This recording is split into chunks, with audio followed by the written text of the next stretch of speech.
Ada.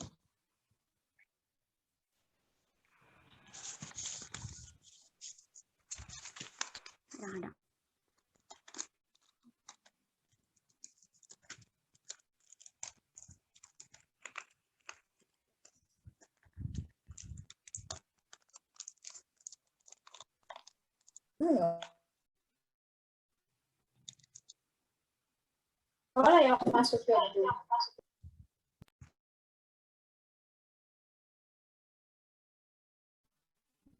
Baik, Assalamualaikum warahmatullahi wabarakatuh. Kami dari kelompok 13 akan mempresentasikan hasil makalah kami. Sebelumnya, izinkan saya memperkenalkan anggota kami, yaitu ada saya sendiri, Mulyana Bagus Ridani, Selviana Sulistiani, dan Tania Azhara. Baik, saya sebagai pemateri pertama akan memberikan materi pengertian rencana operasional. Next.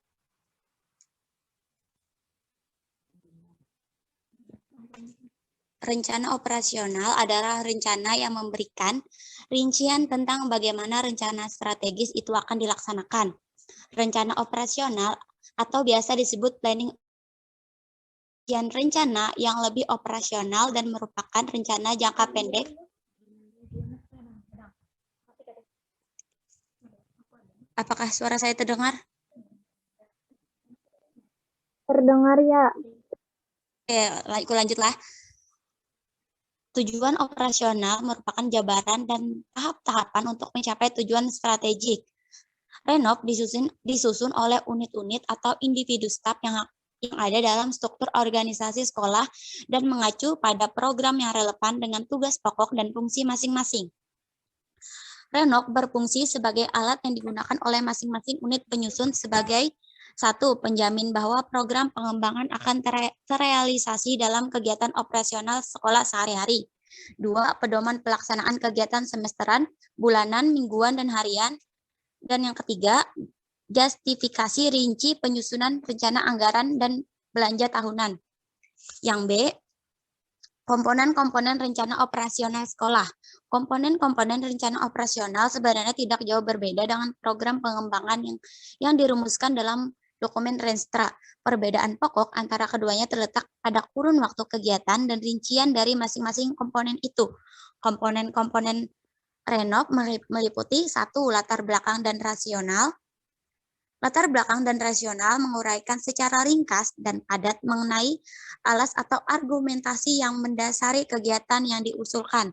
Yang kedua, sasaran atau objektif.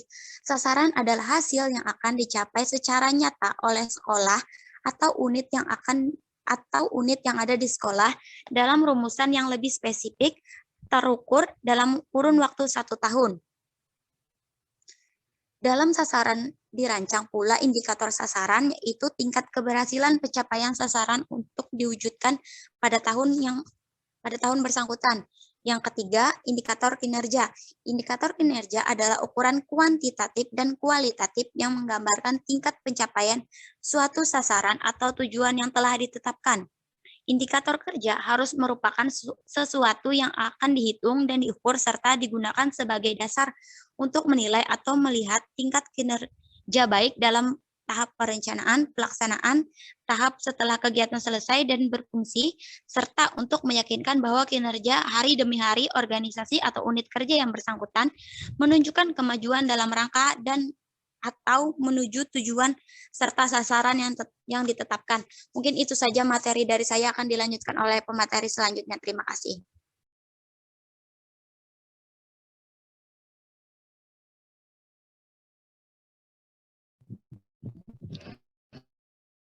Ini saya akan lanjutkan mengenai rencana kegiatan, mengenai komponen-komponen rencana operasional sekolah yang keempat, yaitu yang keempat, rancangan kegiatan.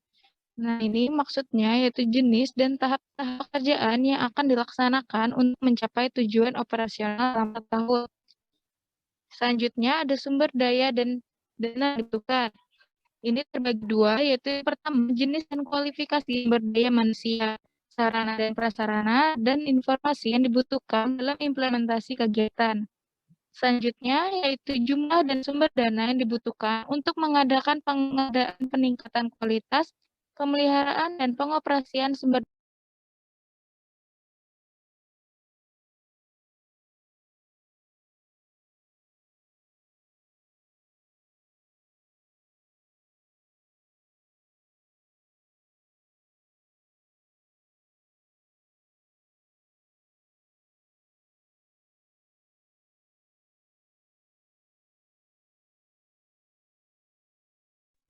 Maaf, apakah suara saya dapat dengar?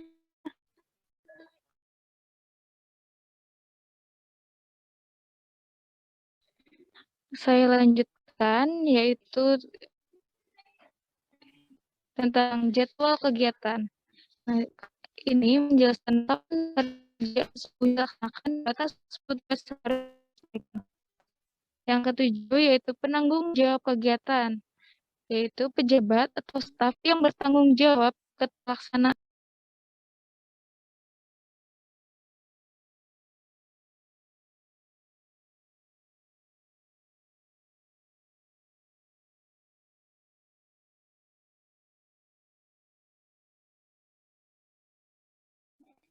Maaf, saya tadi terkeluar karena jaringan.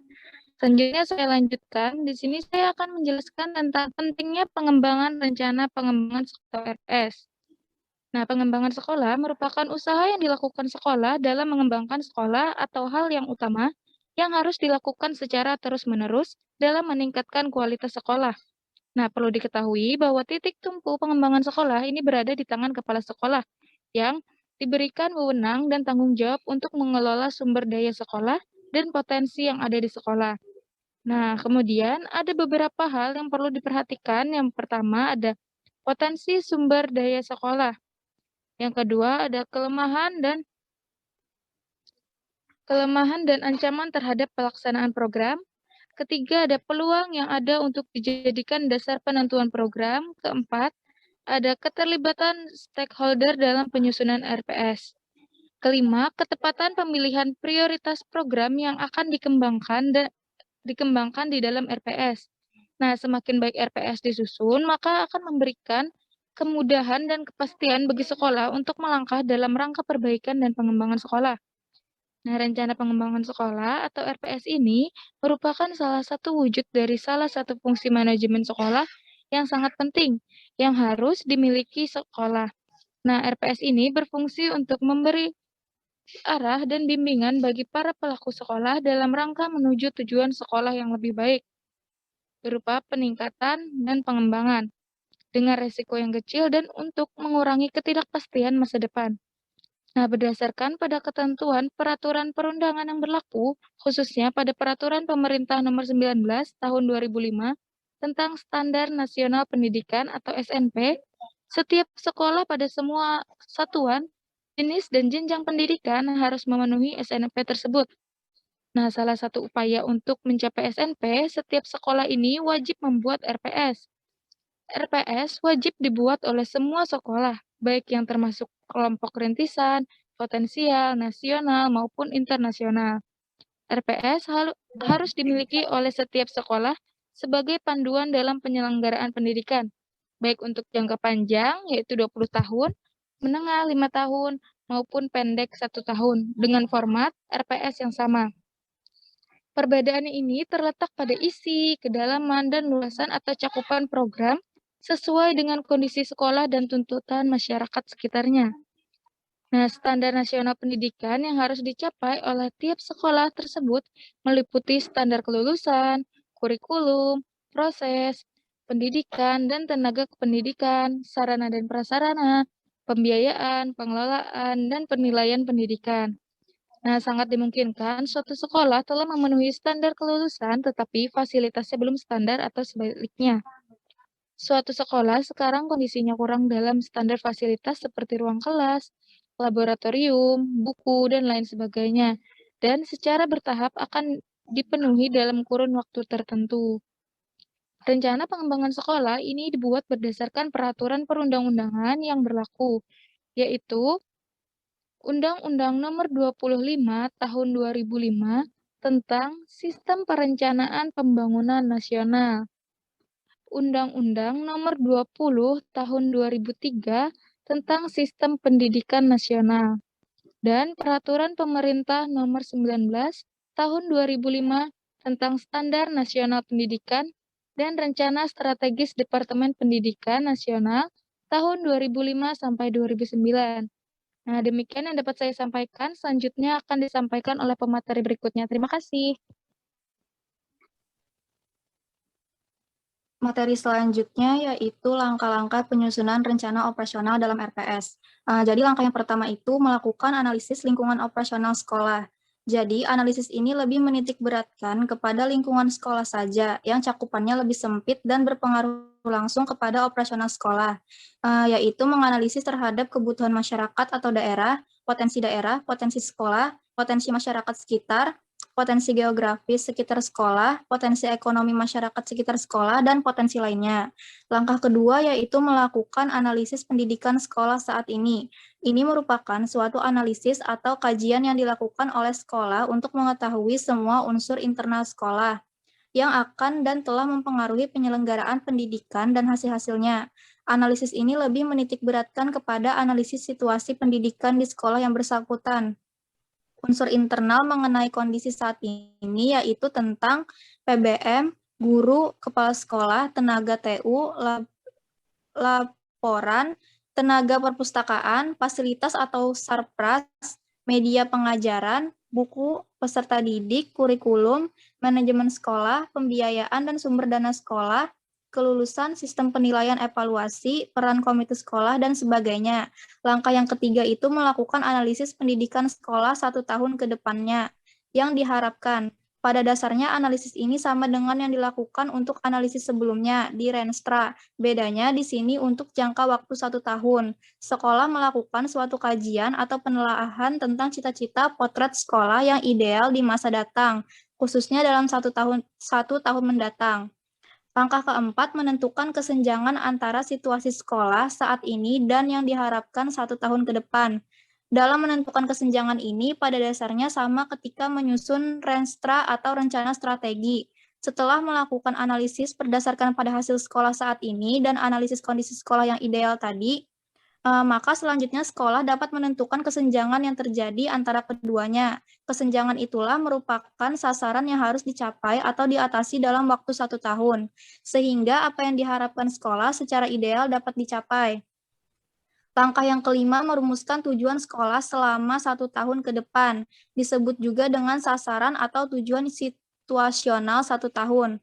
Jadi sekolah menentukan atau merumuskan sasaran atau tujuan jangka pendek 1 tahunan. Rumusan tujuan 1 tahunan ini merupakan penjabaran lebih rinci, operasional, dan terukur dari tujuan 5 tahunan dalam rencana strategi.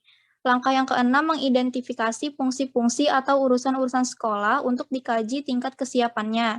Setelah sasaran atau tujuan tahunan ditentukan, selanjutnya dilakukan identifikasi fungsi-fungsi atau urusan sekolah yang diperlakukan untuk mencapai sasaran tersebut. Langkah ini harus dilakukan sebagai persiapan dalam melakukan analisis SWOT.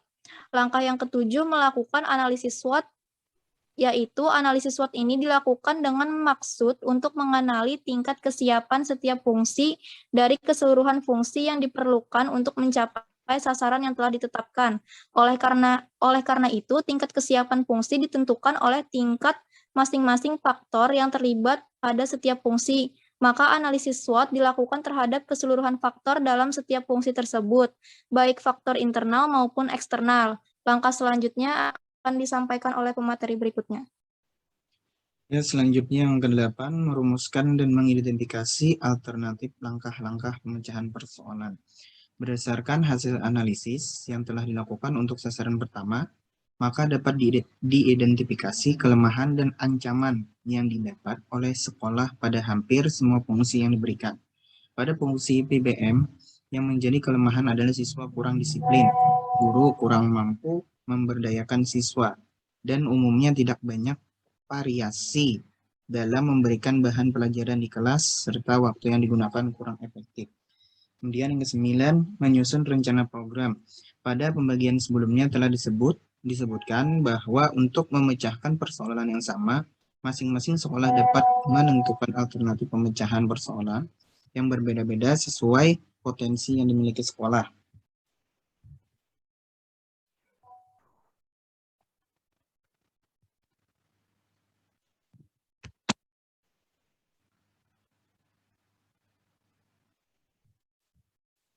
Dan selanjutnya menyusun rencana program. Pada bagian sebelum telah disebutkan bahwa untuk memecahkan persoalan yang sama, masing-masing sekolah dapat menentukan alternatif pemecahan persoalan yang berbeda-beda sesuai potensi yang dimiliki sekolah dan memilih alternatif yang paling menguntungkan serta efisien bagi sekolah. Yang ke-10, menentukan tonggak kunci keberhasilan. Berdasarkan pada tujuan atau sasaran 1 tahunan dan program di atas, maka selanjutnya dapat dirumuskan tentang apa-apa saja yang akan dihasilkan, baik yang bersifat kuantitatif maupun kualitatif, dan dalam waktu kapan akan dicapai dalam waktu 1 tahun. Misalnya dari program pencapaian SNP tentang standar sarana dan prasarana pendidikan. Kemudian yang 11, menyusun rencana biaya, besar dana, alokasi sumber dana. Selanjutnya, sekolah merencanakan alokasi anggaran biaya untuk kepentingan 1 tahun. Dalam membuat rencana anggaran ini, dari setiap besarnya alokasi dana, harus dimasukkan asal semua sumber dana. Misalnya, dana dari rutin atau daerah, dari pusat, dari komite sekolah, atau dari sumber dana lainnya. Kemudian yang ke-12, menyusun rencana pelaksanaan program. Perumusan atau penyusunan rencana pelaksanaan program ini lebih mengarah kepada kiat, cara, teknik, atau strategi yang jitu, efisien, efektif, dan feasible untuk dilaksanakan. Cara di sini harus disesuaikan dengan tujuan yang akan dicapai pada program tersebut. Kemudian yang ke-13, menyusun rencana pemantauan dan evaluasi. Perumusan di sini pada dasarnya sama dan mengacu kepada Renstra, khususnya tentang rencana supervisi klinis, monitoring, dan evaluasi di sekolah. Sekolah merumuskan tentang rencana supervisi, monitoring internal, dan evaluasi internal sekolahnya oleh kepala sekolah dan tim yang dibentuk oleh sekolah. Kemudian yang ke-14, membuat jadwal pelaksanaan program. Apabila program-program telah disusun dengan baik dan pasti, selanjutnya sekolah merencanakan alokasi waktu per minggunya, atau bulanan, atau triwulanan, dan seterusnya sesuai dengan karakteristik program yang bersangkutan. Yang ke-15, menentukan penanggung jawab program atau kegiatan. Sekolah akhirnya harus menentukan siapa penanggung jawab suatu kegiatan atau program, kelompok program, dan atau keseluruhan program. Dengan SK kepala sekolah, maka bagi setiap orang atau kelompok orang dapat menjadi penanggung jawab atau anggota pelaksana program atau kegiatan. Kesesuaian, kewenangan, kemampuan, kesediaan, dan keselimaan yang ada. Azas proporsionalitas bisa dipertimbangkan kemudian. Adapun yang menjadi ketentuan-ketentuan yang harus diperhatikan ketika menyusun renov sekolah. Yang pertama, menggunakan strategi analisis SWOT. Yang B, analisis SWOT dilakukan setiap tahun. Yang C, renov merupakan penjabaran dari Renstra. Ya, ada benang merah antara tujuan 5 tahun dan sasaran tujuan 1 tahunan. Yang terakhir, rencana dan program sekolah harus memperhatikan hasil analisis SWOT atau SWOT. Ya, sekian materi yang dapat kami sampaikan. Saya ucapkan terima kasih.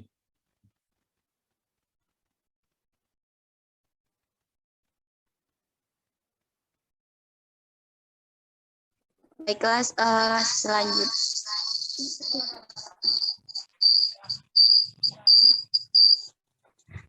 Kita lanjutkan sesi tanya jawab. Dipersilakan untuk 3 orang bertanya. Yang ingin bertanya langsung saja, open mic. Izin bertanya, moderator. Iya, disilakan. Sudah deh.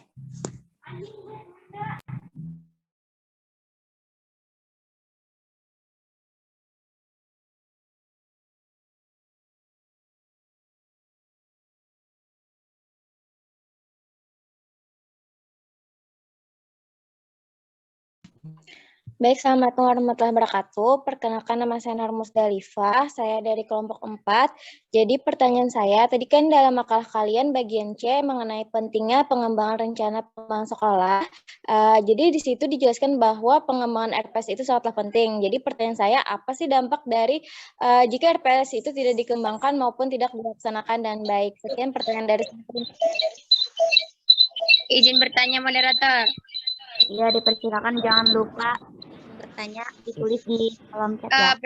Perkenalkan, nama saya Niulini Signasia Tondang, NIM 1810125328, kelompok 5. Pertanyaan saya, apakah ada hambatan dalam rencana operasional sekolah untuk meningkatkan pembelajarannya lebih berkualitas? Jika ada, tolong jelaskan. Sekian dari saya, terima kasih.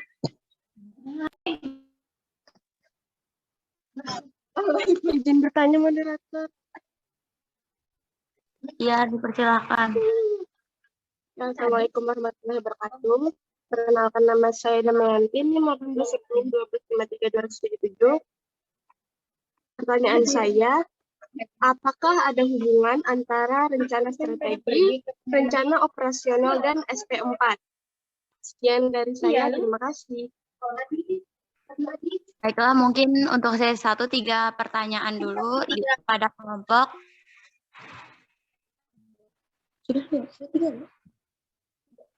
Kepada kelompok saya berikan waktu 1 menit untuk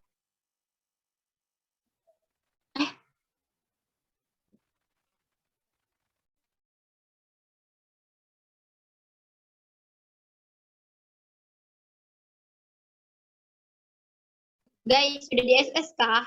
Guys,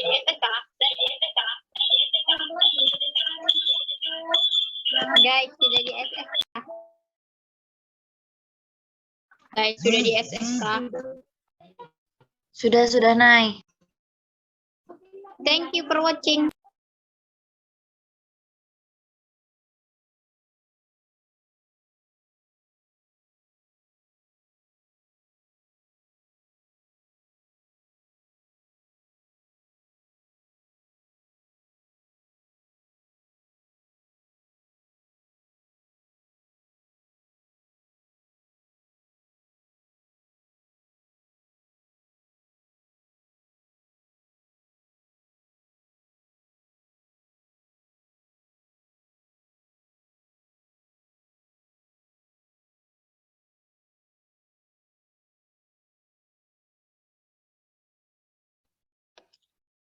Ya, Assalamualaikum warahmatullahi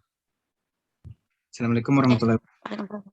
Saya akan menjawab pertanyaan dari saudari Epa. Jika RPS tidak dikembangkan dan dijalankan dengan baik. Jadi, jika RPS itu tidak dikembangkan dan dijalankan dengan baik, maka fungsi dari manajemen sekolah tidak akan berjalan sesuai dengan keinginan. Tidak terlaksananya peningkatan dan pengimbangan sekolah dalam rangka menuju tujuan sekolah yang lebih baik. Kemudian perbaikan dan pengembangan sekolah akan lebih susah untuk dicapai karena dalam pengembangan rencana pengembangan sekolah atau RPS akan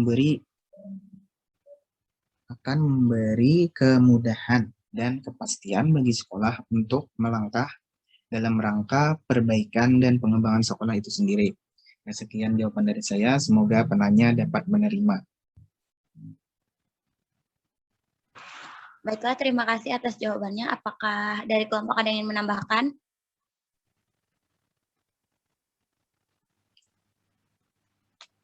Baik, sepertinya tidak ada. Dari audiens, apakah ada yang ingin menambahkan? Baik, kalau tidak ada, saya kembalikan ke penanya. Penanya saudari Epa, apakah bisa dimengerti? Bisa dimengerti, moderator. Terima kasih. Ya, terima kasih. Kepada kelompok 13 dipersilakan menjawab pertanyaan selanjutnya. Ya, selanjutnya saya akan menjawab pertanyaan dari saudari Tondang. Pertanyaannya, apakah ada hambatan dalam rencana operasional sekolah untuk meningkatkan pembelajaran yang lebih berkualitas? Jika ada, jelaskan. Ada, jawabannya hambatannya itu ada. Yang pertama, yaitu dari pengelolaan program bantuan operasional sekolah atau dana BOS. Jika dalam penyaluran dana BOS ini terhambat ataupun ada penyimpangan dalam penyalurannya, maka akan sangat berpengaruh dalam operasional sekolah yang ingin meningkatkan pembelajaran yang lebih berkualitas. Karena salah satu peningkatan pembelajaran yang berkualitas akan terhambat dikarenakan kekurangan fasilitas yang mendukung. Contohnya seperti buku pembelajaran. Kemudian dari guru itu sendiri, jika guru dalam suatu sekolah tidak dapat memanajemen perencanaan operasional dengan baik, maka sangat dipastikan sekolah tersebut tidak akan mengalami peningkatan pembelajaran yang berkualitas. Karena dalam sekolah, guru adalah salah satu aktor yang berperan penting dalam peningkatan pembelajaran yang berkualitas. Sekian jawaban dari saya, semoga penanya dapat menerima. Terima kasih.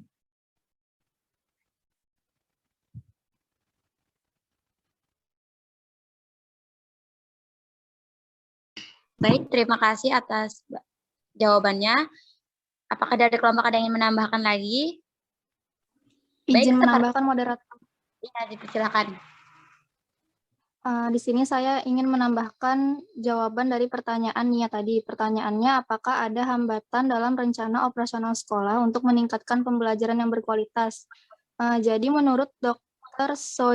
Sojijarto, MA, bahwa rendahnya kualitas pendidikan disebabkan karena pemberian peranan yang kurang proporsional terhadap sekolah, seperti kurangnya memadai perencanaan, pelaksanaan, dan pengelolaan sistem kurikulum, dan penggunaan prestasi hasil belajar secara kognitif sebagai satu-satunya indikator keberhasilan pendidikan, dan juga disebabkan karena sistem evaluasi tidak secara berencana digunakan sebagai alat pendidikan dan bagian terpadu dari sistem kurikulum. Selain itu, menurut Edward Salis tahun 1984 dalam Total Quality Management in Education menyebutkan kondisi yang menyebabkan terhambatnya kualitas pendidikan dapat berasal dari berbagai macam sumber, yaitu miskinnya perancangan kurikulum tadi, ketidakcocokan pengelolaan gedung, lingkungan kerja yang tidak kondusif, ketidaksesuaian sistem dan prosedur atau manajemen sekolah, tidak cukupnya jam pelajaran, dan kurangnya sumber daya serta pengadaan staf.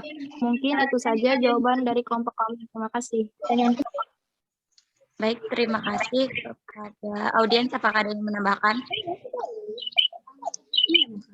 Baik, kalau tidak ada, saya kembalikan ke penanya. Apakah bisa dimengerti?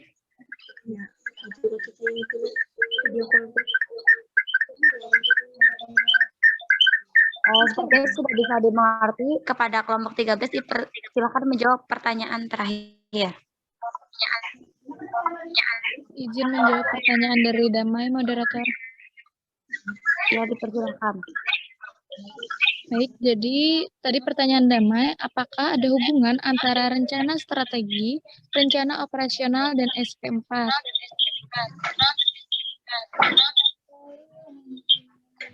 Nah, jadi rencana strategi atau Renstra yang dirumuskan dalam visi, misi, dan strategi pengembangan harus dijadikan sebagai pedoman dalam mengembangkan rencana dalam kurun waktu 5 tahun.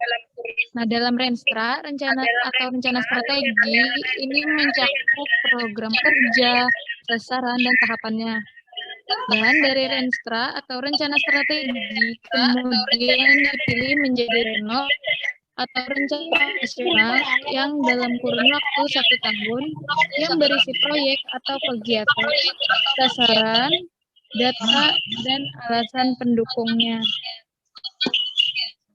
Nah, rencana operasional atau Renov disusun berdasarkan rencana strategi atau Renstra dan tidak boleh menyimpang dari Renstra, sehingga antara rencana strategi dan rencana operasional ini harus saling berkaitan. Untuk mendapatkan anggaran dalam proyek kegiatan tahunan, tersebut di setiap instansi terlebih dahulu itu harus mengisi formulir daftar isian proyek atau DIP dan daftar isian kegiatan atau DIK sesuai dengan mata anggaran masing-masing proyek. Nah, model yang digunakan yaitu SP4 atau Sistem Perencanaan Penyusunan Program dan Penganggaran. Nah, sumber pembiayaan dalam SP4 ini dapat berupa anggaran pembangunan atau AP, anggaran rutin atau AR, dan dana-dana yang bersumber dari masyarakat. Nah, jadi kaitan antara ketiganya, antara Renstra, rencana strategi, Renov, dan rencana operasional, dan SP4 ini sangat berkaitan. Rencana strategi ini rencana dalam 5 tahun, rencana operasional rencana yang dikerucutkan menjadi 1 tahun, dan SP4 ini berupa anggarannya, berupa sistem perencanaan anggarannya. Sehingga ketiganya ini saling berkaitan. Nah, demikian yang dapat saya sampaikan. Semoga dapat dipahami. Terima kasih. Baik, terima kasih atas jawabannya. Apakah dari kelompok ada yang menambahkan? Sepertinya tidak ada. Dari audiens, apakah ada yang menambahkan? Baiklah, sepertinya tidak ada. Saya kembalikan ke penanya. Apakah bisa dimengerti? Dapat dipahami, moderator. Terima kasih. Baik, terima kasih. Sekarang saya buka sesi tanya jawab yang kedua. Dipersilakan kepada 3 penanya yang ingin bertanya. Silakan hidupkan mikrofonnya. Izin bertanya, moderator. Iya, dipersilakan. Baik, saya Susila Radia dari kelompok 3 ingin bertanya, menurut kalian mengapa di dalam dunia pendidikan perlu adanya rencana operasional? Terima kasih.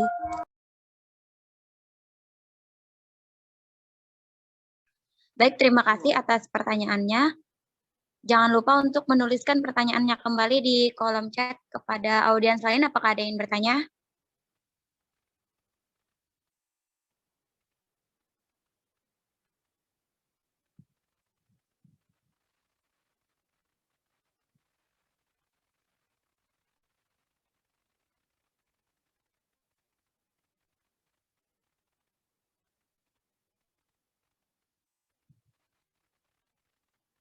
Kepada audiens, apakah ada yang ingin bertanya?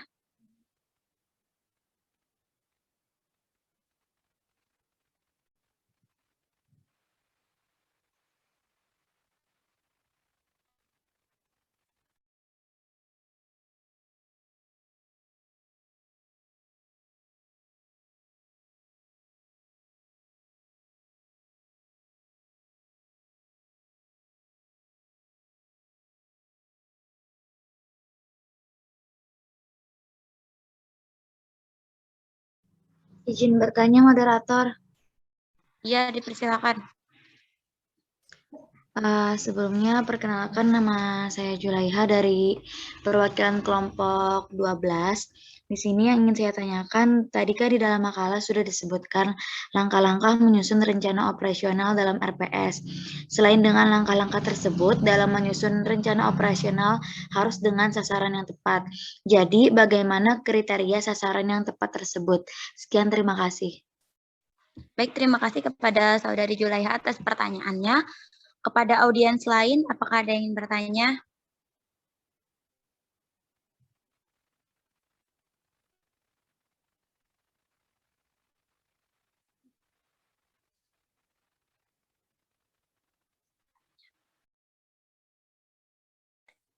Izin bertanya, moderator. Iya, dipersilakan. Mohon maaf, sebelumnya tidak bisa menyalakan kamera karena jaringan kurang baik. Perkenalkan, nama saya Muhammad Dazuki, perwakilan dari kelompok 9. Yang ingin saya tanyakan, di dalam makalah kalian tadi sudah membahas tentang rencana operasional sekolah. Nah, rencana operasional sekolah ini memiliki ruang lingkup yang lebih sempit dibandingkan rencana strategi. Jadi, mengapa demikian? Mengapa ruang rencana operasional sekolah ini memiliki ruang lingkup yang lebih sempit dibandingkan rencana strategi? Terima kasih. Baik, terima kasih atas pertanyaannya. Saya rasa cukup 3 pertanyaan untuk sesi ini. Saya beri waktu 1 menit kepada kelompok untuk mencari jawaban.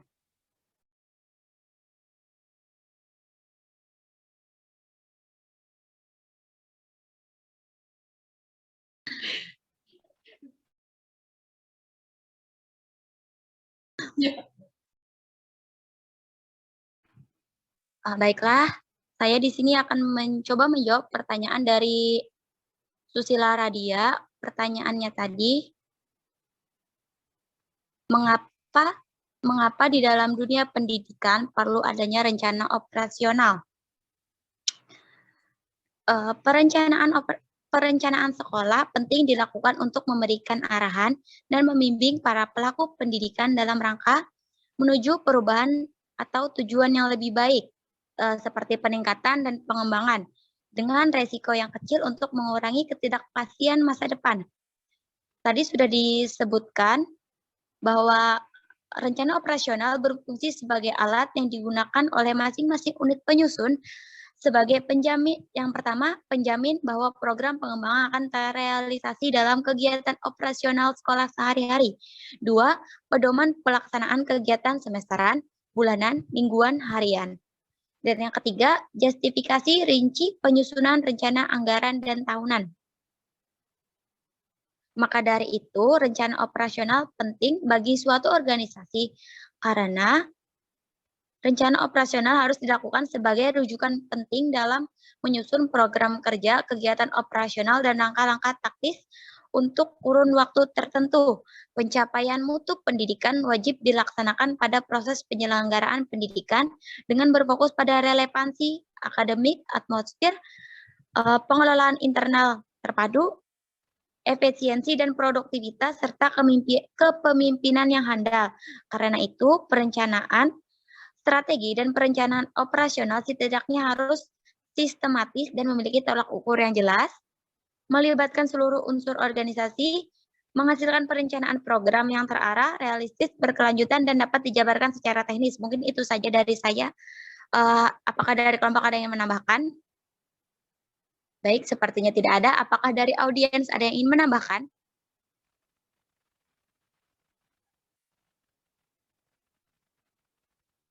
Baik, saya rasa tidak ada, maka akan saya kembalikan kepada penanya. Susila Radia, apakah bisa dipahami? Sudah dapat dipahami, moderator. Terima kasih atas jawabannya kelompok. Baik, terima kasih. Saya akan mencoba menjawab kembali pertanyaan dari Muhammad Dasuki. Mengapa rencana operasional sekolah memiliki ruang lingkup yang lebih sempit dibandingkan rencana strategis? Karena pada dasarnya rencana operasional adalah rencana yang memberikan rincian tentang bagaimana rencana strategis itu akan dilaksanakan. Sehingga rencana operasional dapat dikatakan sebagai rencana jangka pendek, sedangkan rencana strategis adalah sebuah alat manajemen yang digunakan untuk mengelola kondisi saat ini, untuk melanjutkan proyeksi di masa yang akan datang, sehingga rencana strategis dapat digunakan saat ini bahkan sampai 10 tahun ke depan. Rencana operasional merupakan suatu rencana yang mengatur kegiatan sehari-hari sebuah anggota organisasi. Sedangkan rencana strategis merupakan rencana umum yang berlaku di semua lapisan organisasi. Maka dari itu, rencana operasional memiliki ruang lingkup lebih sempit dibandingkan rencana organisasi. Rencana strategis. Mungkin itu saja dari saya. Kepada audiens, apakah ada yang ingin menambahkan? Atas pertanyaan Dasuki. Baik, sepertinya tidak ada. Saya kembalikan ke penanya. Apakah bisa dipahami? Siapa tadi menambahkan? Ya, dipersilakan yang ingin menambahkan.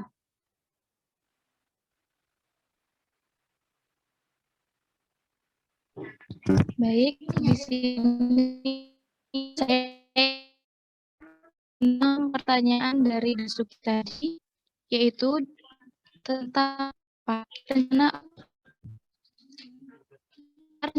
rencana sekolah memiliki ruang lingkup lebih sempit dibandingkan rencana strategi.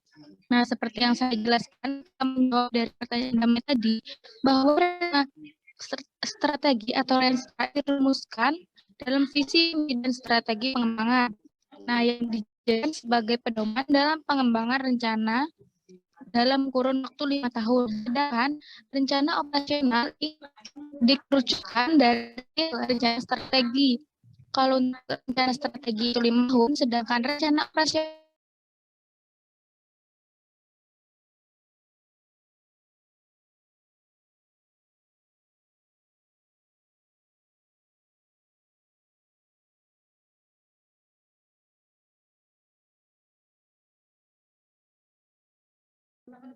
demikian. Terima kasih.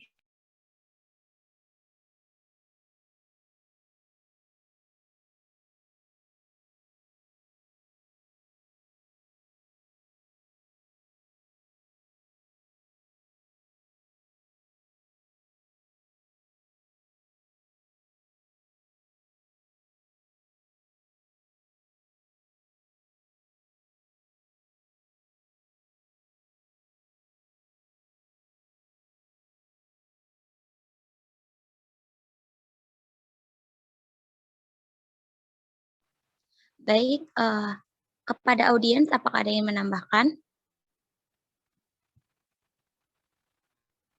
Saya rasa cukup. Kepada kelompok, dipersilakan untuk menjawab pertanyaan terakhir. Perkenalkan, saya Tania Ajahra. Di sini saya ingin menjawab pertanyaan dari Julai. Pertanyaannya tadi, bagaimana kriteria sasaran yang tepat? Ada beberapa sasaran yang memenuhi kriteria, yaitu yang pertama, sasaran harus sesuai dengan peraturan dan perundang-undangan yang berlaku, serta sejalan dengan kebijaksanaan pemerintah pusat, provinsi, maupun kabupaten atau kota. Yang kedua, sasaran ditetapkan mengacu pada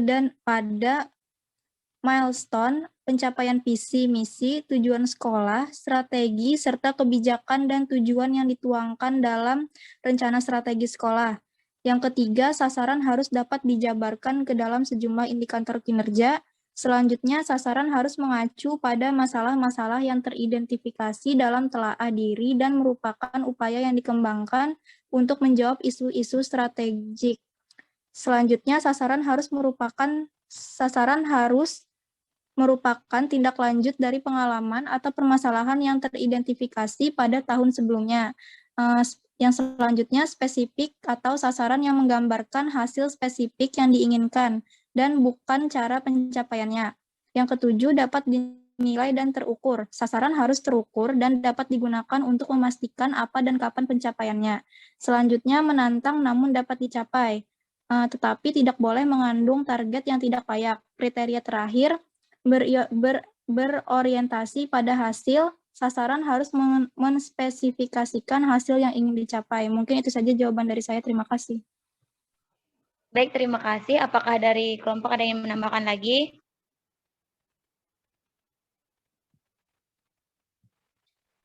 Mungkin dari kelompok tidak ada. Apakah dari audiens ada yang menambahkan?